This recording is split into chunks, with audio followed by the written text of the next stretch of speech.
And before the MBA program, I really didn't have the language beyond what Facebook provides. The biggest difference for me is just an ease.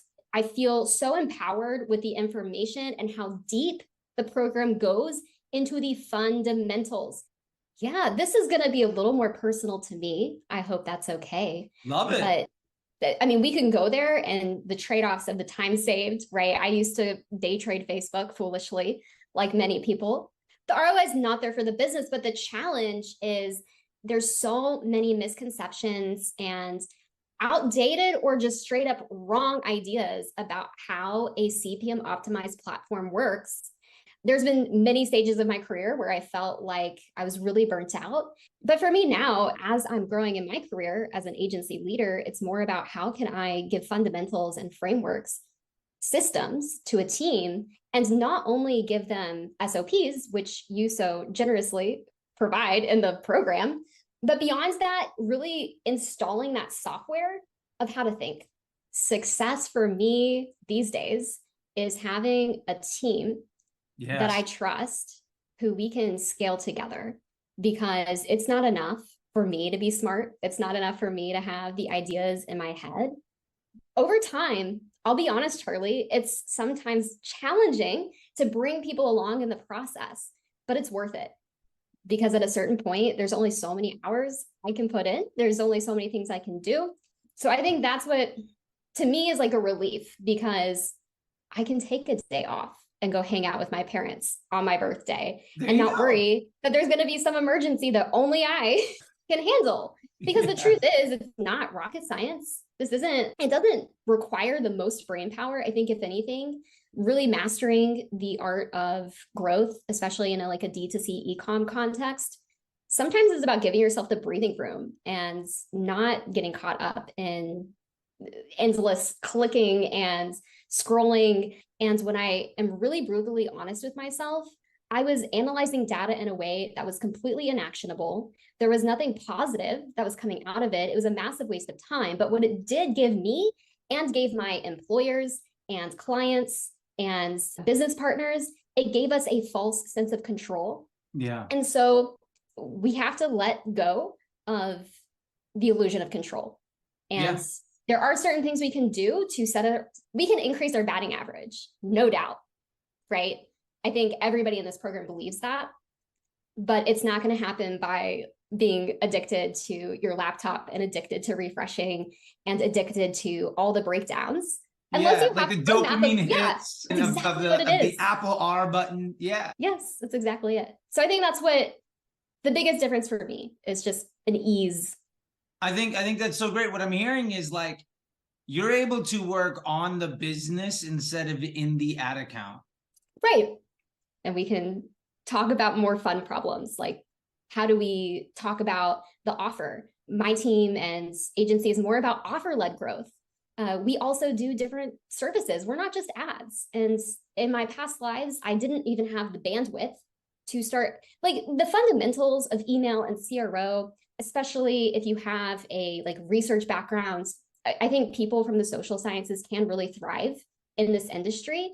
But if you don't have the bandwidth to be able to analyze the whole picture, you're spinning your wheels, because what you're doing over here in ads is not happening on its own. But if you're in just doom scrolling basically all the time, you're not coming up for air and asking the important questions. For example, we were in Triple Whale earlier today and we're like, business MER is not improving, but the ads performance is looking amazing. Every week it's getting better. What's going on? Love it. So it's really shifted the culture. Yeah. And not to discount what my team does. There's still genuine effort. Of course. Somebody's got to do the thing. Yeah. Of course. Yeah. But I'd much rather pay someone to spend an hour coming up with creative concepts and really breaking down what about different things is resonating with people. And I love the classes that you bring Sarah in for. That gives us the psychology of everything. And that's what is so fun. I love to spend time with my team talking about that. And of course, we get to the fundamentals. We talk about all the things in the program. I think something that comes up a little bit, because it's funny. It's fun watching my own journey. And when I revisit the course, it kind of sinks in at a new level for me, because there's only you're only integrating so much. Of course. And you're acting on it along the way. So that really helps solidify it. And having that back and forth with you during that critical period is amazing. And then having the calls with people on Fridays. I know I'm absent a lot, but I do watch the replays. And just hearing other people problem solve in that way is so much cooler. And so anyway, I'm rambling now, but I don't know. No, you're fine. This is great. I love it. I mean, what you're showing is just an excitement and exuberance of something where like you used to be stressed out and unable to handle more bandwidth and do the most important thing, which is enjoy life and spend time with your family. And now you're like, and my team. You have a team, and like you're just going on about how much fun and like rewarding this is. That's what I'm hearing, at least. Yeah, my job's fun. The best compliment I got this year from a newer client was, they said, Jordan, like most people that we talk to about this, they use a lot of jargon. We've had agencies in the past, and the way they talk about it is really confusing. We didn't really understand what they were saying. And everything you just said in this meeting like made perfect sense, because it's just crystalline and we're not bullshitting. Yeah. It's funny how much easier it is to communicate when you understand something well enough to make it simple. Right. And like something we're doing more of on my team too is soft skill development. And this crazy AI is not new. And if you've been doing Facebook ads, like you've been using machine learning and AI for years. So it's not new, but it obviously hit the scene really big this year. And with that, a lot of people are forced to ask the question of themselves, what does my career look like in 5 years? So I have more time to have those conversations with people and mentor people in that way. And we've also added weekly, we're doing a communication workshop. Like we're role-playing communication, because what you teach in the program is amazing. And as an agency leader, what I have to do is how do we communicate effectively so that everybody knows what they need to know. Now, obviously, not every single one of my clients has the bandwidth to go through your program. And so that's fine. That said, we've got so many documents. I have looms like out my ears of going into the details, really breaking things down, because people do get excited about it, but it's too much information. So the question I'm constantly asking myself is, what is the right amount? How do I simplify what I'm talking about? And if we don't have the language and the skill set to explain why that is a liability, in your words, and I use them all the time, liability to your business, then anyway, my team likes to win. Like we are entrepreneurs. Growth It is an entrepreneurial focused agency.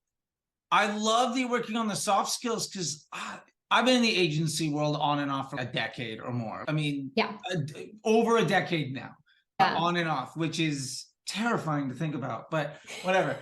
And so many people, it's interesting, the most successful folks in that space generally wildly over-index on one side or the other. Like me, I wildly over-indexed on like analytics and workflow and process, but I'm terrible at creative, and communication is something I'm still working on. But I find that like what's great is finding the people that are excellent at one thing and then filling that gap with something easily repeatable. You can teach people that communicate really well through the Loom videos of a process of going through Golden Bear or Scrum Doc or something. And somebody that is not mathematically inclined is able to speak to a business owner about their finance department in a way that is at least kind and compassionate and understanding, where everybody knows what everybody else is doing. And I think it's about simplifying. I think it goes back to exactly that, because when we use the Scrum documents, it's no mystery what's going on.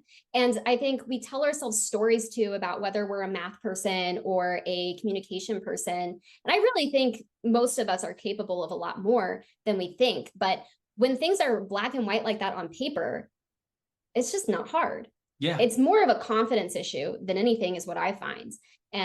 But that's great. Like we can spend time on that. Like I'd much rather spend our time there than something crazy I used to do. We had some fun terms for it, but audience juicing was probably the most like bland one. Love it. But it was stupid. It was so dumb. We'd be launching like 90 audiences a week. Okay. I'll tell you this stuff. Yeah, let me tell you the trauma that I had, that someone inspired like my move, like when Broad came around, when Facebook was like, we have this new thing called advanced matching. We're about to release the tech into the platform like next month. We're going to find 8 or 9 people to do the test with. And I had Macy's and Joybird and Pizza Hut and Starbucks at the time. Wow, so yeah. I had the ability to drop coin on their new stuff and figure it out. But like, I was running Pizza Hut and I had to do 10 different audiences with 4 different ads each week for each DMA, because each region of the country was its own franchise department. So every owner of a Pizza Hut location would chip in to be the marketing. Right. And if somebody didn't, you had to black out that section, which basically meant I had to launch 100 ads in 37 different markets every single week. It's crazy. And like, I was working at a company at the time that was like some tech that had put on top of Facebook, but the tech broke more often than Facebook did. And it's just, never again will I ever, because like it's, what did we get out of that? The ROI is not there for the business, but the challenge is there's so many misconceptions and outdated or just straight up wrong ideas about how a CPM optimized platform works. And before the MBA program, I really didn't have the language beyond what Facebook provides, which frankly is it's about this deep. Yeah. It's not that it's wrong, but it's not really satisfying to someone who is really invested in entrepreneurial in their business and turning all over every stone. Like they want to know that we're looking at every possible way to give them an advantage. But the truth is, a lot of these levers, again, go back to false control. We don't really care if it's Facebook, TikTok, whatever. But most of the brands we work with, surprise, have a finite budget. They have finite resources. I've been in situations where we had millions of dollars and it didn't matter if it did anything. Yeah. Okay, that's a different game. And I understand that maybe the choices in that sandbox are different, right? Yeah. Brand awareness, things like that. That's a different game. And I don't want to tell a CMO of a Fortune 50 company that they're wrong on that, because no, they're smart people. Like I know a few of them, they're very smart. But when we're talking about like the example you gave, I have 6 months of runway in my business and I have to make every dollar count. If we can't explain articulately why running a bunch of audience tests, A, is going to get us nowhere and B, is going to damage the things that are working, we both lose. Yeah. Like I don't have a long-term partner. And I don't like losing. Yeah. Yeah, me neither. That's like and they're going to be frustrated because they don't get the results. Yeah. So it's really about it is a good faith approach, right? It's not about how long can I extend the Facebook contract with this client. It's more about how can we make sure that the inputs we're giving Facebook obviously align with the business objectives and help us get to whatever that next milestone is. And guess what? Sometimes we have to talk about things that are outside of the platform too. Totally. And I think you hit on something here and just it was like, oh, I love hearing people say it. And I enjoy the way you talk about things because I think you've articulated it in a way that I would hope that I can remember to articulate later. We're recording it. Which is something along the lines of, I can't tell you how many folks, I mean, you joined the MBA a little over a year ago, right? And there's been a lot more folks that have come in. And some of them are agencies, some of them are freelancers, some of them are brands. But I think it was at the point now where at least 35 to 40% of the people that come in are either clients of agencies or have brands that have come on board that have fled the normal agency space. Right. And like the overwhelming vibe that people, here's the process. You get on the sales call where somebody gets you hyped. And that person's like the salesperson or whatever, and they make you feel great. And then first off, you never ever see that person ever again. And then you're like installed onto this like kid that doesn't really know what's going on, that's quoting the same stuff off of Twitter that you saw. And I'm like, I'll try that. Like, why am I paying you to do that when I could do it? I mean, I have the same conversations. There's many, and sometimes I am involved in the sales process. Sometimes I'm not. It depends. But because I oversee all these parts, sometimes it's helpful to talk to someone who's a little going to be more involved in the project later. And the conversations I have are this agency PTSD. Yeah. And the reason we get so much trust is because I was doing all of those same things too. Yeah. Before I was at Growth Hit, before I had these processes, I was doing it wrong.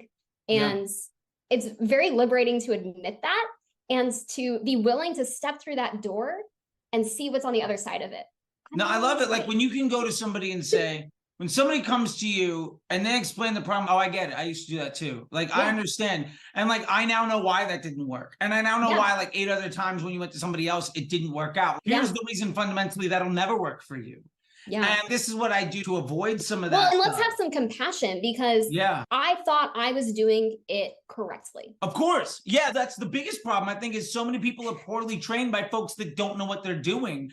And there's this like cycle of abuse of people who are underpaid, poorly trained, and overworked that eventually realize they're worth more than that. And then they start their own thing where they repeat the same bad training they had, but follow the same business model of abusing their client base and underpaying their work staff. And it's just, we're years into this cycle of people that ultimately learned before Facebook was an OCPM platform, back when it was basically Google Display. Too young for that, but yeah, I believe me, I remember. Like, I remember when there wasn't a pixel, like it had $1 million budget. Yeah, I've been around a bit.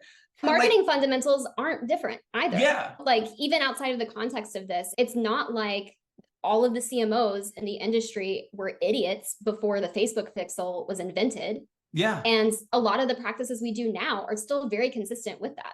Yeah. And I would say actually most of the stuff we do now is way more like it was before it existed. I think the conversion pixel and like thinking of things like Google and like email, where it was very different. Like the strategies, when I talk to people today, one of the best managers I ever had was this woman named Marina Randolph. She's a G. Like she was a head up at Guthrie Rinker. And she would spend 100 million plus a year on television. And her attribution model was a stopwatch after the infomercial ended. And she could run 9 figures with that. Right. And I learned Scrum Doc was built out of self-preservation and ecosystem ROAS of having to get 10 minutes of her time a week so that I could run this business. And like, I just think there's this, so many people have this traumatic experience because ultimately I think these agencies, the vast majority of ad agencies are built around the business model of, we're going to underpay and overwork enough employees to work on enough things. And yes, we're going to lose clients, but our sales team is better than that. So we're going to overcome attrition by growth. And as long as I have a bigger sales team than I do a staff that supplies the clients, I'm going to make more money. And what I love is like people like you in this space. We're not a Facebook ad agency that's going to try to make our report look good. We're entrepreneurs trying to grow your business. And it sounds like the people that you're bringing on board with your team are all of that mindset of like, today's budget's $1,000. Why isn't it $1,500? What can I fix in this business? How can we do more? And that's so essential to success. People have to have, you can't have somebody that looks at self-preservation and vanity as the person running your business. The person running your business should be running businesses as their business, if that makes sense. 100%. Caveat, we have a startup studio. Sure. And what's cool about that is we can do things that I would never pitch. Love it. Because it's not proven. Yeah. I'm not going to take somebody's hard-earned cash and test a new methodology on them. And I'm not really talking about I'm not throwing out the fundamentals of understanding how the machine learning works. Right. But for just like weird offer ideas or and we're really scrappy with that as well. We're investing the profits of our agency in some of these startup studio things. There's a few different selfish reasons for it. Like A, if one of them is a hit, amazing. Of course. B, it's great press and publicity. We can be completely transparent with that data. It belongs to us. As a business and as Growth Hit, our CEO, Jim, super transparent. He gets on the podcast if I were starting today, and he'll like literally tell everyone what our revenue was, what has been tough, like transparently, like in this economy. We're really, because of the quality of work we do, our margin, the margin situation is always a focus. And being able to just be honest about that with people, I think is really important because it doesn't need to be a complete black box. I understand if other business owners want to be more private.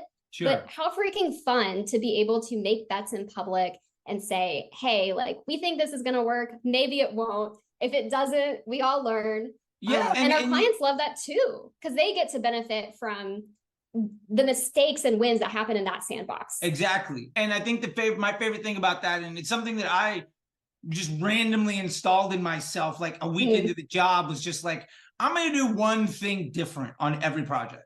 Yeah. And as a result, it was just, I mean, for me, it was out of, I think, overcoming boredom, because it gets stale. It gets real stale. And you learn the scaling game.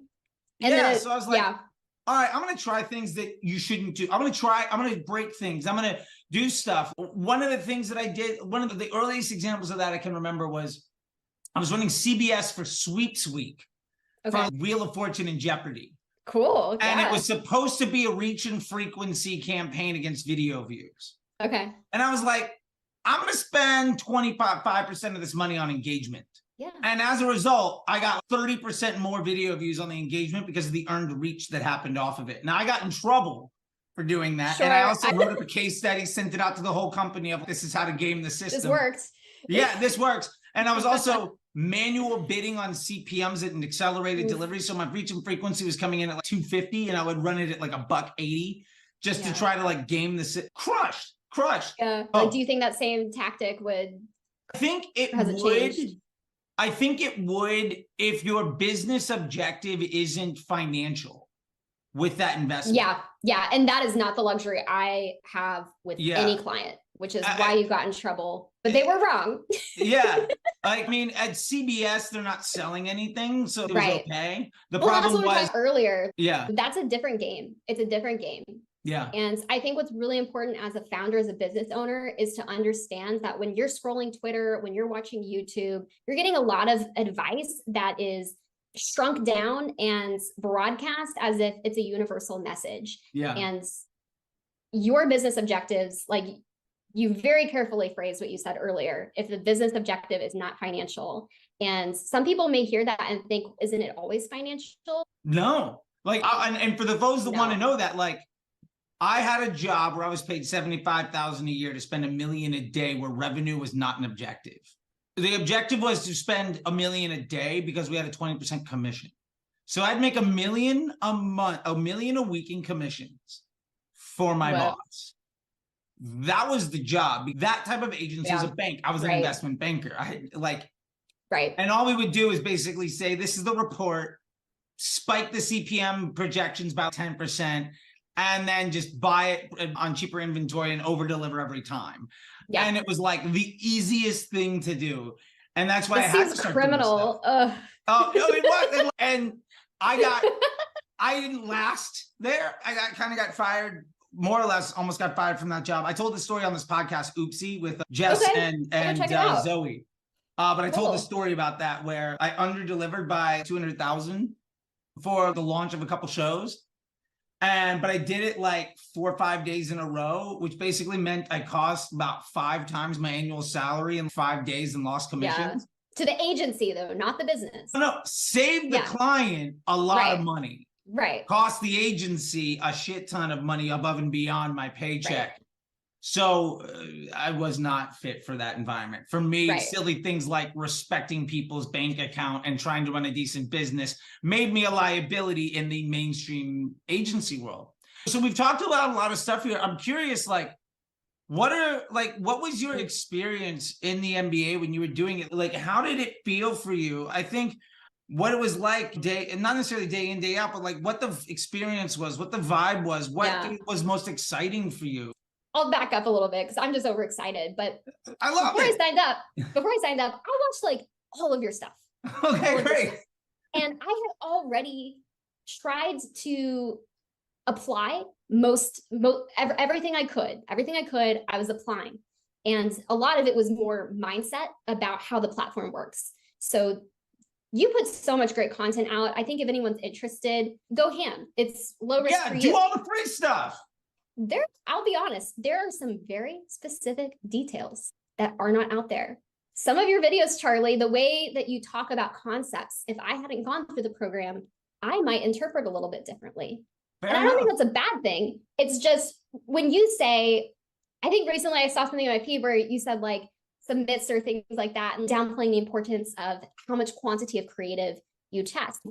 Massively increase the amount of elements I test, but the way that we do it is low risk. Yeah, exactly. Yeah. So I can't tell people to do 100 dynamic creative tests, but I also can't give them the entire breakdown of how Golden Bear works in the same 3-minute and video. That's what got me. That's what got me. I felt like I had been able to apply a lot of stuff, but I was like, there's this missing piece and I know that I don't really understand it. So going into the program, I feel like I had a pretty good foundation that helped me start applying things quickly. And then those little gaps, as those popped in, my mind just exploded. And I was like all the little connective tissue, all the synapses. Yes, I love it. Yeah, yeah. I don't think this will bother you to say, but the processes work, but if your business sucks. That doesn't bother me to say at all. Yeah. The vibe of the program, I think for me, I really had to be prepared to go all in to get the most out of it. There's a lot of content and it's not something that you can really binge in a single week. It was so fun. It was so fun. I felt like I went through stuff pretty quickly, but the thing is, you need to be implementing along the way and exercising. And that's what I think differentiates your program from pretty much everything else out there is this intentionality around, can people really, to use maybe a slowly more popular word, embody the information? It's one thing to be like, check, check, check. Cool, I watched this training. I know a few things. But when you're really putting yourself in the Scrum documents, when you're really putting yourself in the ad account, when you're getting down to the details of, okay, so the Golden Bear process, my clients freaking love it. I love it. Good. It is so fun. We'll talk about it like March Madness, depending on the person. Like that gets them really excited. Oh, I always lose every one of those bets. I do the same thing. I'm wrong 98% of the time, which I love because I know I'm not good at creative, and Golden Bear just reinforces how terrible my intuition is on that. Right. But it means I don't have to be good. You don't know. You really don't have to know what's going to work. You need to leave your ego at the door and have a willingness to try different things. And the beauty of it is the Golden Bear method and the DCT to Proving Ground method de-risks the process. Yeah. It is really challenging to hear and see, because I get to see what other ad agencies do sometimes because we take over ad accounts or we're competing for them. And every time I see 5 campaigns, several ad sets each, and each of them one ad, and they have like a testing campaign and then like a business as usual campaign, it breaks my heart because it just, the performance could be better, but it is challenging for people to let go again of that old system. But I feel so empowered with the information and how deep the program goes into the fundamentals. Like we're talking about the basics of statistical inference. And I have a lot of opinions about statistical inference and how it applies to how we interpret Facebook results. Spoiler alert, I don't think we can say things are statistically significant. None of the assumptions for statistical inference apply to any like social media. It just is what it is. Yeah. Right? There is a process to it. There is a method to it. And if you understand that, you can set it up to succeed.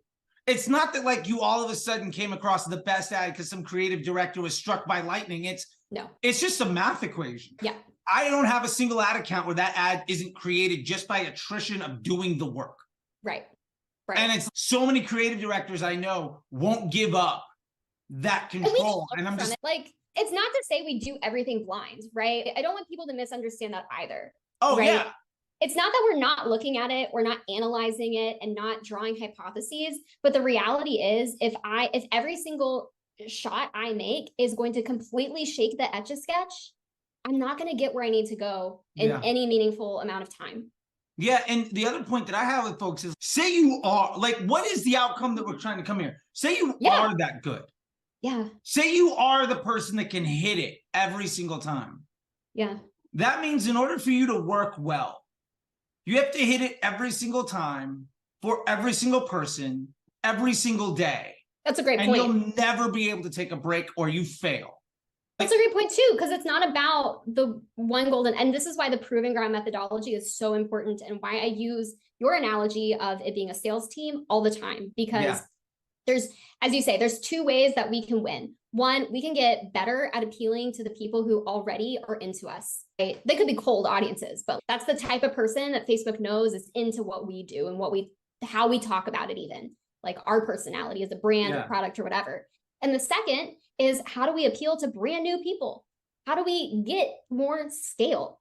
And both of those are important. Something I've been struggling with on some places is, okay, like it seems like we're starting to really saturate this one particular area. But the great thing about the proving grounds is we don't have to give it away to still experiment to find that scale. And I think in previous years, it felt like one or the other, or you were just disrupting what worked instead of just having it. It's like a titration system is really how I think about the entire creative testing methodology. I love that. You're just slowly distilling, so you have the best of the best, the most like high potency content, and you're mixing it together so that over time you've got this beautiful lineup, this beautiful portfolio. I don't think the investment analogy is totally wrong, but I think about it differently now.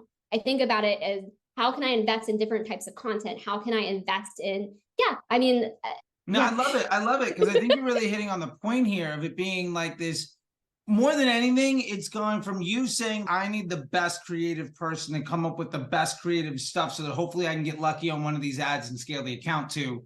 Right. I now have a process that means ultimately, I'm allowed to use data and let the machine tell me what works. And I can make informed decisions. Correct. I can make weighted bets. But ultimately, I don't have to sacrifice what works to make things new happen. And like, I just launched a video today where it's like you're doing Facebook ads completely wrong. And like I cite like so many people in it, and it's doing well. Like, what happens if I cite like 20 YouTubers in one video and like I tag them all? And we'll see how it goes. But like Dara Denny and Nick Terrio and some like really great people. And then I was about to say, we know you love Dara. Like it's no shade at these people at all. Absolutely. And it's a survey though. And so there's a line in there where I was watching like The Matrix or whatever, and there's this one spot, I don't know if you've seen The Matrix. Oh yeah, of course. Okay, so he's meeting the Oracle, and like she's, hey, look out, and he's and he turns around and knocks something over, and then she's, now it's gonna really bake your noodle is, would you have knocked it over if I hadn't told you? And really the analogy there is, you say you have to test new creatives because new ads do better, so more new ads means more better, so as long as you're testing more ads, you're going to continue to grow. But that's what you're also noticing is, oh man, ads are dying faster and faster. I was on a conversation, which is so wrong. I mean, I was on a conversation with I have so many counterexamples. Would your existing ads die if you didn't test so many new ones? And the answer to that is no. If you had a qualitative way of using machine learning and artificial intelligence and the scientific method in a way where you're able to take leveraged bets so that you don't have to sacrifice what works to create new growth, you can just build on top of it. Right. Then you wouldn't see nearly the amount of attrition. And what's more important about that is the people who would come to your store would look more similar. So all of your email flows and your search campaigns and your CRO and your upsells would all continue to improve instead of just chasing your tail around where, man, in the summer, things are struggling. And in Q4, things are great because that's what's happening that's just the price of $1. Sure. And has nothing to do with the work that you're doing. Yeah. I do just want to reiterate, though, it's not that, and especially in the stage of maturity of businesses that I mostly work with, most of them are like using their own ROI cash, investing back in the business to grow, which is a very specific game. And though I do work with some that are venture capital backed, that is a different mindset and a different mentality. When you're working with people who haven't made it yet to that, not even cult status, but just having an understanding of, okay, this is exactly who we're going for.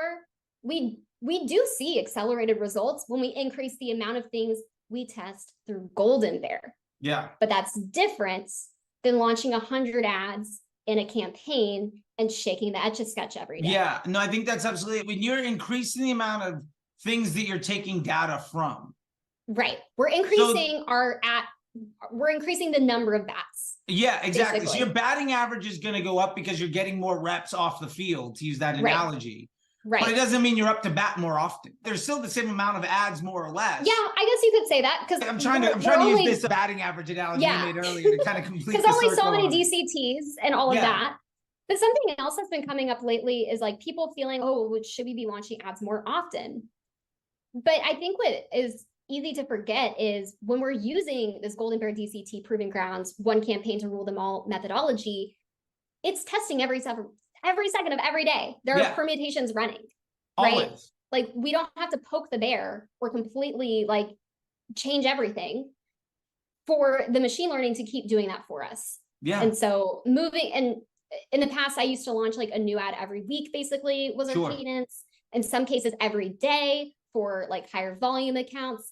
And the truth is, every time we did it, it introduced volatility into the account. It really probably had less to do with whether the creative was good and just what was going on that day, what popped off. Yeah, and sometimes like the new ad does better for 3 days and then it drops off, and then you get on this cadence of Facebook ads only work for 5 days. Right. Well, let's talk about lookalike and interest audiences. That's the story there. 100%. But I do have to, I'll share very publicly. I was wrong about something recently. For I love the scale that we do, and I've admitted to my whole team has heard how wrong I am. So generally, we don't focus purely on story placements because we find that the ROI for our budgets and our creative budgets are not there. Instead, we generally find that doing like a 4x5 video or a video that's going to be fine cut off in different places and running that through the Golden Bear DCT, whatever, it works best for us. So it's not to say like nothing is ever catering to the story, but we're not running like you're not forcing placements. We're not forcing it and we're not using specific placements. But recently, because we're not doing all this crazy audience testing, because we're not doing a million things, we were pushed a little bit by a client who frankly just didn't like how it looked. They're like, and DPAs and the stories, oof. Yeah, it's like we could turn it off and you could make less money, or like that's always a fun conversation. Yeah. I mean, do you want to feel better with less money in the bank? Right. Because we can protect your ego. You'll just be, you won't have nearly as much money. Exactly. But we're in again, business. There's cases where, as you said, the financial is not the objective, right? Gucci does not care about their ROAS. I guarantee it. 100%. I haven't run their ads, so I don't know, but like I've run enough other brands. Make it a wild guess. Where they do not, it's all about the impression. It's all about the vibe. Apple cares what they look like. Starbucks, Progressive Insurance, Pizza Hut, Nike, they have millions of dollars to invest in it. And so it's not a big deal to them. Like they already are sitting on a cash reserve. Like it's a different stage of maturity. So it's different. But what I was wrong about is we launched this ad set, Charley, and normally this wouldn't be my first thing to do, but we launched an ad set within this, treated it like a DCT, basically. We're like, okay, we're going to make a story DCT ad set. We're going to restrict the placement. That thing is going like crazy. It is working so well. But my holdout question is, will it still be working in Q4? And I'm going to be very excited to see, because with the audience testing, usually what happens is sometimes it just completely flops. Often, if you look in like the triple whale logs, you just notice it's stealing a bunch of conversions from other places. Sure. And so that's a nuanced conversation to have with people sometimes, which if we have the data, we can look at it and have that conversation. Obviously, like that one ad set. Oh, this is another thing we didn't even talk about. I could talk to you forever, but the CPA of a single ad set, I don't care. I don't care if that CPA is like 100 times less than everyone else. If the business overall, if in the Scrum document, our overall revenue and our overall efficiency isn't better. That's what matters. 100%. And also to that point, like if that ad is doing terrible, but my bank account has gone up. Exactly. I'm not going to turn that ad off. Like sometimes the worst ads, I can't say how many times in the last year I saw people that showed me like, all I did is just turn off all the bad ads. And then the business gets worse. And it's just like those bad ads are the thing fueling the funnel. And they're just not getting the attribution, whatever nonsense model. Maybe they're not, they're not getting the layup. Someone else does. Exactly. And that's they're not getting the credit. And who cares? Your bank account looks better. Go for that. Yes. Yeah. But again, I don't want people to think it's not like we're not making data-backed decisions. Sure. It's not that we never pause anything, but there's discipline. And we didn't touch on this, but the point on really honing in on what your hero product is, what your hero offer is so important, because the clients that I've lost, it's usually because they're trying to do too many things. We have a new product launch every month. And frankly, like I can only pay designers so much to make so many assets. And when every month you have a new product that you like feel really passionately, we have to put resources behind. And every time we segment, because guess what? We're not getting additional budget to promote these things, right? So we're segmenting it. And in the world of machine learning, every segmentation is an additional permutation. It requires a higher volume of data to learn from. anyway, the processes just make it really simple to be disciplined and focus on the levers that actually matter. I love it. And that's probably how you could sum up everything. No, I love it. And like, I remember our conversations earlier on, and I remember us going through just the third time we chatted versus the first, just like how different the language was. And now hearing you do it, it's wow, I've had a lot of practice. This is great. I love it. Like, it's just, it's so rewarding for me because my days are now just filled with this kind of stuff, and it's great. Like, all the nonsense I had to go through is now providing for my family by helping other people create opportunity for others. And that is everything. Like, that's the best part of this industry. Like, I love our industry. I feel like, especially, it doesn't matter what age you are, but if you are looking for a pivot, there's so much information out there that is free. And I will caution, like, some of it's not good. Some of it's not good, but it is such an interesting time and place. And I feel if your aptitude and passions lie in anywhere near digital marketing, these tools are not to be feared. I think there's a lot of fear mongering happening right now on, like, you've probably noticed, I'm going to be ramping up towards the end of this year because we have some stuff going on. I'm just really excited to share, but I really dialed down on my social media diet and what I was taking in because it was distracting. And at the end of the day, like, what you said is what resonates with me. There's enough room for all of us to win. There are enough businesses that need help. And if the Facebook MBA program resonates for you, whether like you're a brand owner, an entrepreneur, or even want to start your own agency or come work in an agency like mine and just come in with a really solid skill set. I don't know. It's just so fun. The community, I think, is an under maybe spoken aspect that we didn't really touch on today, but the community of the MBA program is amazing. Like, people are constantly sharing their own experiences, their learnings, frameworks, all sorts of awesome stuff. And so I just want to build on your optimism. And the possibilities are so endless. And the more tools we have, like, the more fun we get to have. But that's not the case if you're going to maintain an ego.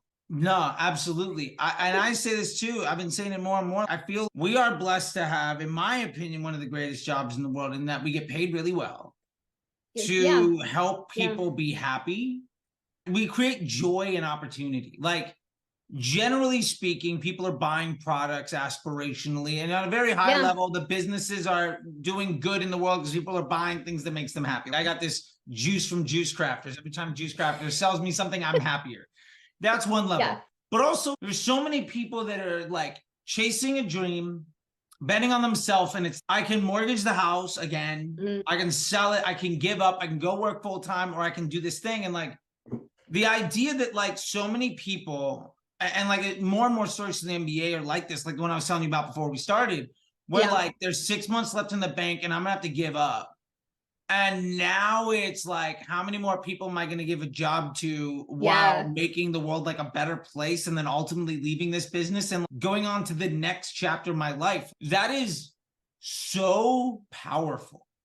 And like, I feel like there's this dark side of what we do where everybody's focused 100%. on, how do I look good? How do I make a report look good? What's my status? What's my whatever it is? And I like to joke about it, but it's like the monochrome, like sweatsuit wearing dudes that like run a marathon before breakfast and take 17 cold baths and brag about their car. And it's, every one of them is the most insecure person doing the most harm. And people like you and me that just basically are walking around with a smile on our face, having a great time, helping people be more successful. That's what it's about. And I think there's plenty enough for us to come in and make the world a better place. And I love the fact that even if it was just you and the great that's happening there, that means that what I'm doing is completely worth it. And for that, I want to say thank you. Oh, thank you. And you know this, but I've got a whole team. It's so cool.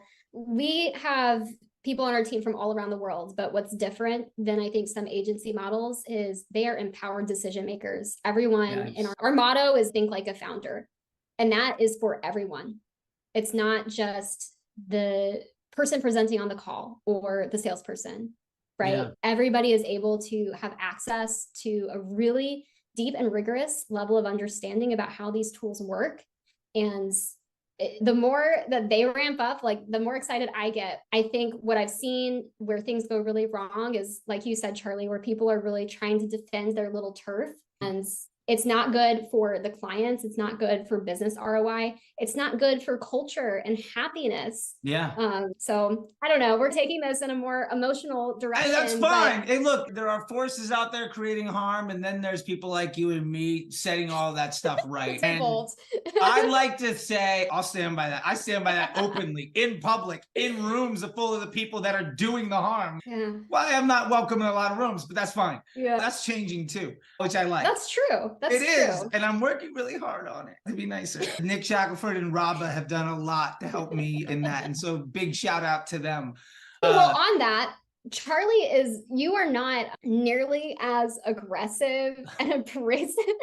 Anyway, I don't know. I think your stage presence is really beautiful and wonderful and a huge asset for you, because in this world, obviously, like, attention and eyeballs are hard to get. And so you've got to cut through the noise. But if anyone's trepidatious because they think Charley's going to yell at you on a call, like, that's just not true. I won't yell at you, I promise.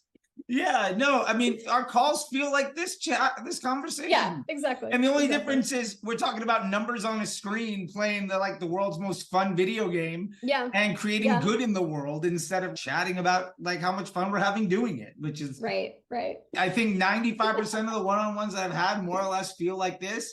Every now and again, it's okay. We got to roll up the sleeves. We got to dive into. Yeah, when business is not going well, like, it's time to be serious. But yeah. With that, I just want to say thanks, and I really appreciate your time. I like to say that, one, thank you for chatting with me, and I hope that there are women and men out there that can relate to like where you're at, and whether that means that they want to work with you or you've given them the insight and courage to maybe place a bet on themselves.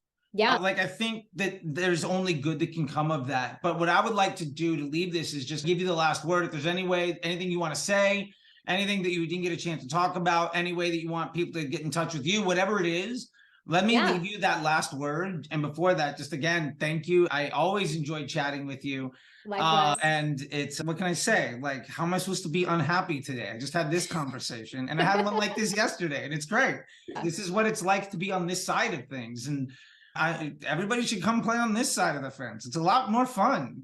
I think so. I didn't expect the conversation to go in this direction or be such a statement on the culture of marketing, but I think maybe it's under talked about. So thanks for bringing that up. Thank you for having me on. This has been so fun. It's such a delight to connect and get to chat. Definitely a highlight of my week. We've got a lot going on. I'm about to get a lot noisier. I've taken a bit of a sabbatical from Twitter and all the, but I am on Twitter. I think it's Jordan X Summers, if you want to follow me specifically. I'm gonna look for it right now, and I'll make sure that it's dropped in the description. Yeah, and then our website is growthhit.com, but you can find us on YouTube. We have a newer channel called Damn Good Marketing, which is super fun. So that's on Twitter, it's on YouTube, all the places. That's been a really cool project. That's been basically like our way of testing a distribution machine. And can we really build this muscle as a company and a team that we can take all the inputs, like videos like these, and, as you say, like, chop them up. But Damn Good Marketing is really more of a viral approach. If I was starting today, is honestly one of my favorite podcasts. Jim Huffman hosts it. He interviews different founders. It's really a focus on entrepreneurs and their life stories, and really honing in on just what about their businesses they wish maybe they knew at the beginning. But we also talk about transparently, like, every quarter updates about our company. So if you just want to know what's it like to have an agency, what do the numbers really look like, we're honest, and it is what it is. So you can go check it out. We've got ad templates. So we've broken down like different strategies that we consistently use. So we've got templates on our website, all sorts of stuff, tons of CRO resources, funnel teardowns. Love it. But anyway, giving it all away. I love it. Tons of free stuff. So if you go to growthhit.com and go to resources, that'll be the easiest way to find everything. There's a course, there's all sorts of stuff, some free, some paid. But I think now towards the end of the year, we're going to actually promote it, because we've been spending a lot of time and investing in all of this stuff. And we really haven't gotten out there nearly enough. And so that's kind of because we have these fundamentals across different things, across retention strategies and acquisition strategies, because we have methodologies and processes and teams who can really own those things. Really, I think we're entering a new phase where we're going to get to play a little bit more and have some fun, share all the cool stuff that we've been learning. But hit me up on Twitter. I dip in and out, but if you DM me, I'll eventually get back to you, I promise. And if you join the Facebook MBA program, I'll see you in the Facebook group. That's a really great community. And I'm going to give a shout out to Vinny, because Vinny is who got me here. Nice. So thank you, Vinny. Definitely really changed my career and day to day. So thank you. And thank you, Charley. Oh, thank you. It's such a delight. So fun to do this. Yeah. Thank you so much. I really appreciate it. I'll let you go. And I'll tell Vinny you said such nice things about him. I'll try to, weed through the cloud of all the nice things that people say about Vinny. He's immense, that fella. But I'll talk to you later. And again, thank you so much and good luck. And let me know if there's anything I can do to help with blowing some stuff up when you guys start moving in that direction. If I can answer a question, I'll do it. Awesome. All right. I'll talk to you later. Thank you so much. Bye, Charley. Have a great afternoon.